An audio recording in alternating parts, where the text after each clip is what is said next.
नमस्कार। आज हम इस बारे में बात करेंगे कि 50 लाख के एमएसएमई को असरदार तरीके से कैसे चलाया जा सकता है। देखिए, बात सिर्फ हिसाब किताब रखने की नहीं है, बल्कि फाइनेंशियल इंटेलिजेंस हासिल करने और बिजनेस को ग्रो करने की है। तो चलिए देखते हैं कि ये रणनीतियां आखिर हैं क्या। अच्छा, क्या कभी ऐसा महसूस होता है कि बिजनेस तो प्रॉफिटेबल है, मतलब कागज पर तो सब चंगा है, लेकिन बैंक अकाउंट में हमेशा कैश की कमी रहती है? ये दिक्कत सच कहूं तो ज्यादातर छोटे बिजनेस ओनर्स की है, और आज हम इसकी जड़ तक जाएंगे कि ऐसा होता क्यों है। देखिए, ग्रोथ के लिए ना अपनी सोच में एक बड़ा बदलाव लाना पड़ता है। एक तरफ है पुरानी स्टाइल वाली बुक कीपिंग, जिसका काम बस इतना है कि जो हो चुका है उसका हिसाब किताब रख लो। और दूसरी तरफ है फाइनेंशियल इंटेलिजेंस। ये भविष्य को शेप देने के बारे में है, स्ट्रैटेजी बनाने के बारे में है और प्रोएक्टिव होकर सही फैसले लेने के बारे में है। तो ये सिर्फ हिसाब रखने से कहीं आगे की बात है, ये तो बिजनेस का फ्यूचर चलाने के बारे में है। तो सवाल ये उठता है कि अच्छे भले चलते हुए बिजनेस भी आखिर स्ट्रगल क्यों करते हैं? अक्सर इसकी वजह होती है पैसों की एक भूल भुलैया। चलिए थोड़ा और समझते हैं कि छोटे बिजनेस के लिए फाइनेंशियल मैनेजमेंट की दुनिया इतनी उलझी हुई और सच कहें तो अस्त व्यस्त क्यों होती है। सोच कर देखिए, डेटा अक्सर कहां कहां बिखरा पड़ा होता है। कुछ एक्सेल शीट्स में, कुछ इनवॉइसेस व्हाट्सएप पर पड़े हैं, तो बाकी बैंक स्टेटमेंट्स में। अब ये जो बिखराव है ना, ये सिर्फ गलतियों और रिस्क को ही नहीं बढ़ाता, बल्कि इसके चलते हर बड़ा फैसला सिर्फ एक अंदाजे पर, एक तुक्के पर लिया जाता है। लेकिन अच्छी बात यह है कि इस कियोस से बाहर निकलने का एक साफ रास्ता है। अब हम बात करेंगे एक नई फाइनेंशियल प्लेबुक की, जो बिजनेस के फाइनेंस को इस उथल-पुथल से निकालकर कंट्रोल में लाती है, जिससे हर चीज बिल्कुल साफ साफ दिखने लगती है। और ये जो तस्वीर है ना, ये बिल्कुल सटीक तरीके से बताती है कि ये प्लेबुक आखिर है क्या। असल में ये विजुअल ही हमारी पूरी स्ट्रैटेजी की नींव है।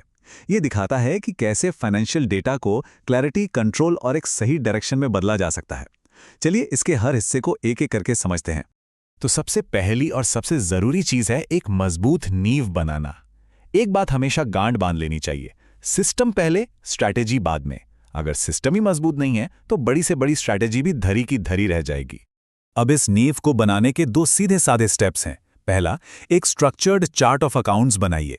इससे ये पक्का हो जाता है कि हर लेन देन सही तरीके से रिकॉर्ड हो और डेटा भरोसेमंद हो। दूसरा, जीएसटी कंप्लायंस को ऑटोमेट कर दीजिए। इससे गलतियां खत्म हो जाती हैं और फाइलिंग भी टाइम पर होती है। चलिए अब बात करते हैं बिजनेस की जान की, मतलब कैश फ्लो की। बिजनेस में पैसा कैसे अंदर आ रहा है और कैसे बाहर जा रहा है, इसे मैनेज करना कामयाबी के लिए बेहद जरूरी है। इसमें दो खास बातें हैं। एक तरफ है रिसीवेबल्स मैनेजमेंट, यानी वो पैसा जो मार्केट से आना है। ऑटोमेटेड रिमाइंडर्स और एजिंग रिपोर्ट्स का इस्तेमाल करके कलेक्शंस को तेज किया जा सकता है। दूसरी तरफ है पेबल्स मैनेजमेंट, यानी वो पैसा जो हमें देना है। यहाँ क्रेडिट पीरियड्स का समझदारी से इस्तेमाल करके कैश फ्लो को ऑप्टिमाइज किया जा सकता है और सप्लायर्स के साथ रिश्ते भी अच्छे बने रहते हैं। प्रॉफिटेबिलिटी के भी दो पहलू हैं। एक है रियल टाइम में रेवेन्यू को ट्रैक करना, मतलब ये पक्का करना कि हर सेल का बिल बने, उसे ट्रैक किया जाए और वो कैश में बदले। और दूसरा है खर्चों पर एक स्ट्रक्चर्ड कंट्रोल रखना। अपने खर्चों को कैटेगरीज में बांटें, देखें कि पैसा कहाँ लीक हो रहा है और उन लीकेज को बंद करके अपने मार्जिन सुधारें। बात सिर्फ कमाने की नहीं है, बात यह भी है कि उसमें से बचता कितना है।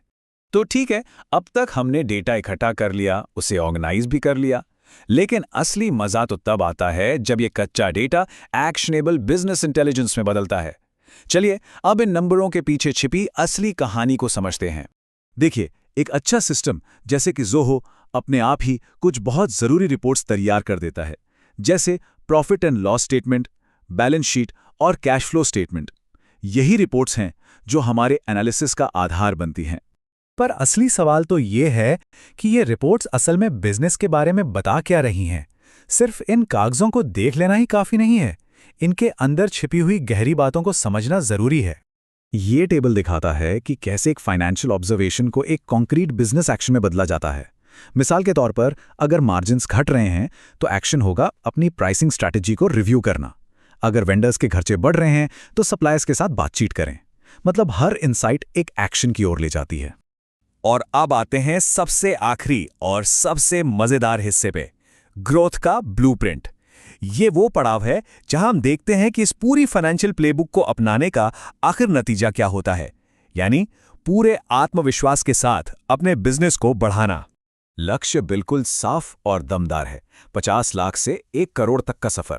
ये दिखाता है कि ये सिस्टम सिर्फ बिजनेस चलाने के लिए नहीं, बल्कि उसे बड़े पैमाने पर ले जाने के लिए डिजाइन किया गया है।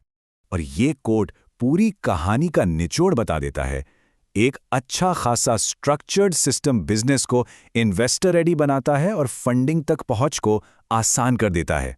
बिजनेस को बड़ा करने के फैसले अंदाजों पर नहीं, बल्कि डेटा पर आधारित होते हैं। मतलब बात सिर्फ बढ़ने की नहीं है, बात है सोच समझकर स्मार्टली बढ़ने की। तो आखिर में सोचने के लिए एक ही सवाल है, क्या बिजनेस सिर्फ अंदाजों पर चल रहा है या उसे ग्रोथ के लिए बनाया गया है? यही वो चुनाव है जो आगे का सारा रास्ता तय करेगा।